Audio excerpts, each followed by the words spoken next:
దేవునికి మహిమ కలుగును గాక. పరిశుద్ధుడైన యేసుక్రీస్తు నామమున మీ అందరికీ ప్రత్యేకమైన వందనాలు తెలియజేస్తున్నాను. హెబ్రీయులకు రాసిన పత్రిక 2వ అధ్యాయము 18వ వచనాన్ని చూసినట్లయితే, తాను శోధింపబడి శ్రమ పొందెను గనుక శోధింపబడు వారికి సహాయము చేయగలవాడై ఉన్నాడు. యేసుక్రీస్తు ప్రభు గురించి అపోస్తలుడైన పౌలు చెబుతూ, తాను శోధింపబడి శ్రమ పొందెను గనుక శోధింపబడుచున్న వారికి సహాయము చేయగలవాడై ఉన్నాడు. తండ్రి అయిన దేవుడు తన కుమారుడైన యేసుక్రీస్తు ప్రభుని భూలోకానికి పంపించినప్పుడు యేసుక్రీస్తు ప్రభు మనలాగే ఒక మనిషిలాగే శ్రమపడి శోధించబడ్డాడు, బాధించబడ్డాడు. అంటే ప్రతి విషయంలో మనలాగే, అంటే మనం అనవచ్చు ఆయన దేవుని కుమారుడు కదండి, కాబట్టి ఆయనకి పెద్ద బాధలేంటి, ఆయనకి పెద్ద కష్టాలేంటి, ఆయనకి ఇబ్బందులు ఏంటని. అందుకనే మన యొక్క శ్రమలలో పాలి భాగస్వామ్యాన్ని ఆయన కలిగి ఉన్నాడు. మనం చూస్తే అదే హెబ్రీయులకు రాసిన పత్రికలో 4వ అధ్యాయం 15 నుంచి 16 వచనాలు చదువుకుంటే,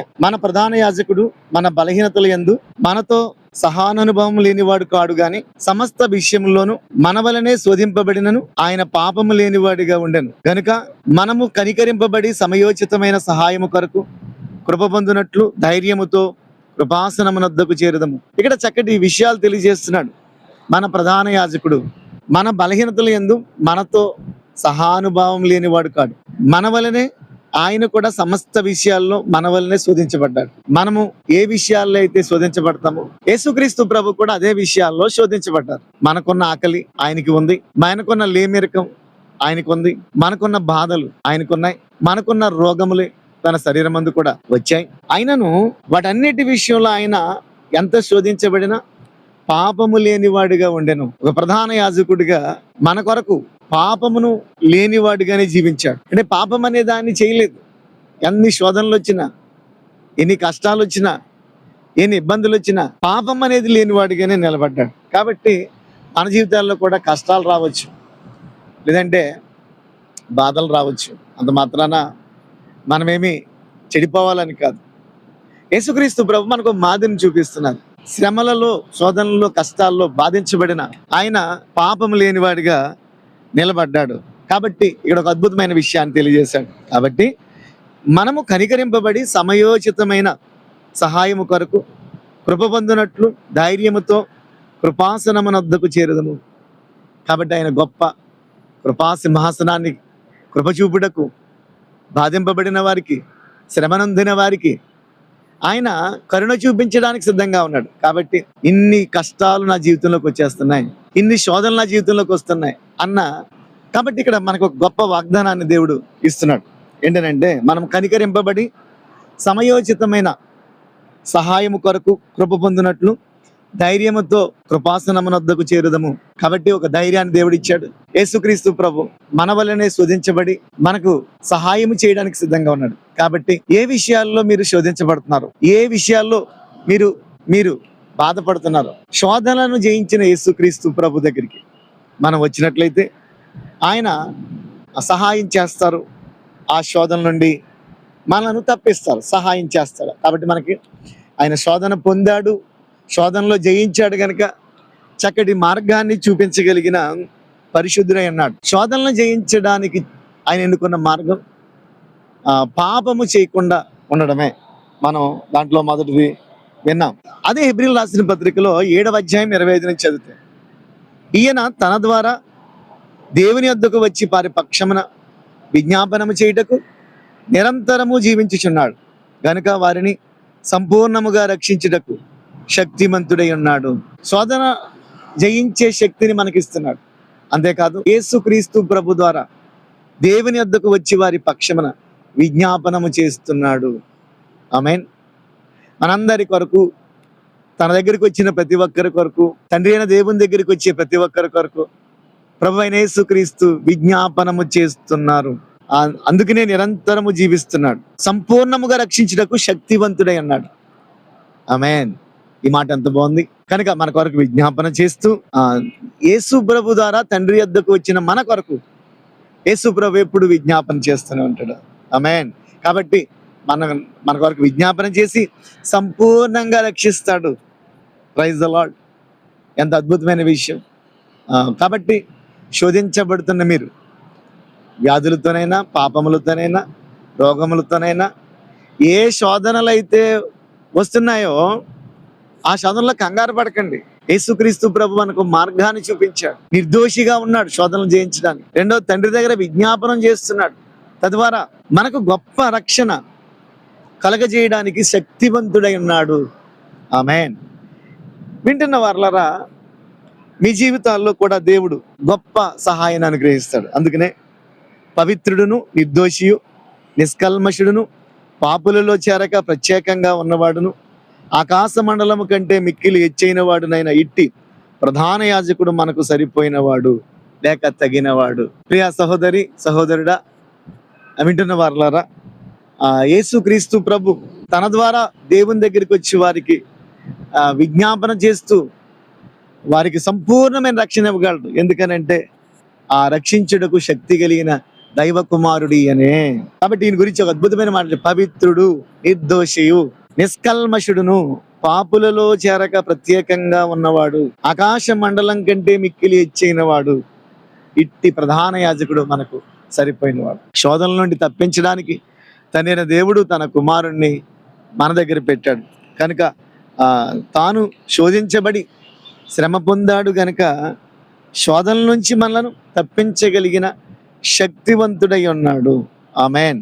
అంతేకాదు, మూడవ దీంట్లో ఆయన గురించి ఒక అద్భుతమైన మాట చెప్తుంది. హెబ్రీయులకు రాసిన పత్రికలోనే 5:2 తాను కూడా బలహీనత చేత ఆవరింపబడి ఉన్నందున అతడు ఏమీయూ తెలియని వారి ఎడలను, త్రోవ తప్పిన వారి ఎడలను తాలిమి చూపగలవాడై ఉన్నాడు. తాను మన బలహీనతలను మనవలే బలహీనత చేత ఆవరింపబడ్డాడు కనుక ఏమీయూ తెలియని వారి ఎడల, త్రోవ తప్పిన వారి ఎడల తాలిమి అంటే జాలి చూపించే దేవుడై ఉన్నాడు. ఆమేన్. తండ్రైన దేవుడు తన కుమారుడైన యేసుక్రీస్తు ప్రభు ద్వారా మన శోధన నుంచి విడిపించాలని సహాయం చేస్తున్నాడు. అందుకనే యేసుక్రీస్తు ప్రభు తాను శోధించబడిన మనకు శోధింపబడి వారికి సహాయం చేయగలిగిన సమర్థుడై ఉన్నాడు. ప్రియులారా, మరి మీ జీవితాల్లో వేటితో శోధించబడుతున్నారు? మాకు చాలా శోధనలు ఉన్నాయండి అని మీరు అనొచ్చు. మాకు చాలా ఇబ్బందులు ఉన్నాయండి అని మీరు అనొచ్చు. కాబట్టి తాను శోధింపబడి శ్రమ పొందెను గనుక శోధింపబడిన వారికి సహాయం చేయగలవాడు అన్నాడు. ఏ విషయాల్లో మీరు శోధించబడుతున్నారో ఒకసారి జ్ఞాపకం తెచ్చుకోండి. యేసుక్రీస్తు ప్రభు కూడా మత్తయి సువార్త 4వ అధ్యాయంలో శోధించబడ్డారు. ఆహారాన్ని అడగమని, ప్రభువుని శోధించమని, అధికారం కావాలా దూకేయమని, తన కాళ్ళు పట్టుకోమని, ఏ విధమైన శోధనలు వచ్చినా మనం ధైర్యంగా నిలబడాలి. తిండి లేనంత మాత్రాన చచ్చిపోం. దానికోసం తప్పులు చేయకూడదు. డబ్బు లేనంత మాత్రాన ఏమి జీవితం ఆగిపోదు. అందుకని అక్కడ యేసుక్రీస్తు ప్రభు ఏ పాపము చేయలేదని చెప్పాడు. సంపూర్ణంగా రక్షించుటకు శక్తివంతుడై ఉన్నాడు. పవిత్రుడు, నిర్దోషి, నిష్కల్మషుడు, పాపులలో చేరక ప్రత్యేకంగా ఉన్నవాడు. అనేక శోధనలు వచ్చినాయని మనం మంచిని, పరిశుద్ధతను తప్పిపోకూడదు. ప్రభువు మనకే అదే బోధిస్తూ ఉన్నారు. అదే కదా మనం చదువుకున్నాం. అదే కదా ఆయన దగ్గర నుంచి మనం నేర్చుకుంటూ ఉన్నాం. కాబట్టి ఓరిమి చేత మనం దేవుని దగ్గరికి వచ్చినప్పుడు సహాయం చేస్తాడు. ఎన్ని శోధనలు వచ్చినా తప్పించుకునే ఒక మార్గాన్ని కొరింథీయులకు రాసిన మొదటి పత్రిక 10:13 సాధారణంగా మనుషులకు కలుగు శోధన తప్ప మరేది మీకు సంభవింపలేదు. దేవుడు నమ్మదగినవాడు. మీరు సహింపగలిగినంతకంటే ఎక్కువగా ఆయన మిమ్మల్ని శోధింపబడనివాడు. అంతేకాదు, సహింపగలుగుటకు ఆయన శోధనతో పాటు తప్పించుకునే మార్గం కూడా కలుగు చేస్తున్నాడు. లేదా తిండి లేకపోవడము, అప్పులు, అధికారము, లేదంటే ఉద్యోగం లేకపోవడము, ఇలాంటివి ఏదైనా మిమ్మల్ని శోధిస్తే తాలిమితో ఓర్చుకోండి. యేసుక్రీస్తు ప్రభు మనకు సహాయం చేసి మన జీవితాల్ని బలపరుస్తూ ఉంటారు. కాబట్టి తాను శోధింపబడి శ్రమ పొందాడు కనుక శోధింపబడిన వారికి సహాయం చేయగలిగిన సమర్థుడై ఉన్నాడు. ప్రభు యొక్క కృపా సింహాసనం దగ్గరికి వచ్చి, తండ్రి, నీ కుమారుడైన యేసుక్రీస్తు ప్రభు ద్వారా నీ దగ్గరికి వచ్చాను. మా మీద మీ కనికరం చూపించండి. చాలా కష్టాలు మమ్మల్ని బాధిస్తున్నాయి, అప్పులు వేధిస్తున్నాయి.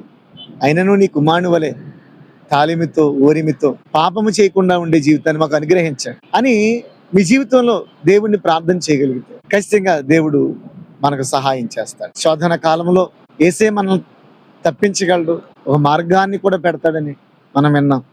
కాబట్టి రక్షించబడి సమయోచితమైన సహాయం కొరకు దేవుని వద్దకు చేరదాం. పోనీ శోధనని తప్పించే వాళ్ళ లోకంలో ఎక్కడున్నారు? ఈయనే కదా. మనతో సహానుభావం కలిగిన వాడే మనల్ని తప్పిస్తున్నాడు. కాబట్టి మీ జీవితాల్లో ఒక రక్షణ, ఒక విశ్వాసాన్ని కలిగి ఉండండి. దేవుడు మీకు సహాయం చేస్తాను. మీకోసం చిన్న ప్రార్థన చేస్తాను. ప్రభా, మీకు వందనాలు. ఈ మాటలు వింటున్న చాలామంది చాలా విషయాల్లో శోధించబడుతూ బాధపడుతున్నారు. మీరు సహాయం చేస్తారని తండ్రి, మీ కుమారుడైన యేసుప్రభు ద్వారా మీరు సహాయం చేస్తారని నీ ప్రజలకు చెప్పాను. దాంట్లో కొన్ని విషయాలను ప్రజలకు బోధించాను. యేసు శోధించబడిన మీరు పాపము చేయకుండా ఎంతో పరిశుద్ధతను కలిగి ఉన్నారు. మేమను కూడా పరిశుద్ధతను కలిగి ఉండటకు సహాయం చేయండి. అంతేకాదు, మీరు తండ్రి దగ్గర మా కొరకు విజ్ఞాపనం చేయడం ద్వారా రక్షించుటకు శక్తి కలిగిన ప్రభువై ఉన్నారు. దేవా, మేము కూడా తాలిమితో ఓరిమితో ప్రార్థన చేయగలిగిన జీవితం మాకును అనుగ్రహించండి. అలాగే శోధన తప్పించుకునే మార్గాన్ని పెట్టారని, నిర్దోషిగా కల్మషం లేనివాడిగా మీరున్నారని చెప్పారు.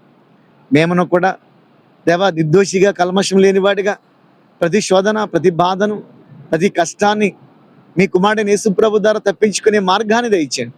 యేసు నామమున అడిగి ప్రార్థిస్తున్నాము తండ్రి, ఆమేన్. ఇలాంటి అనేకమైన సందేశాలు మీరు వినాలనుకుంటే pastor Thomas Kumar Duggada ministries channel subscribe చేయండి, లైక్ చేయండి, షేర్ చేయండి. మీకు ఇష్టమైన బంధువులకు ఈ సత్యాలు పంపించండి. వారు కూడా శోధన నుండి తప్పించబడతారు. దేవుడు మిమ్మల్ని దీవించును గాక. ఆమేన్.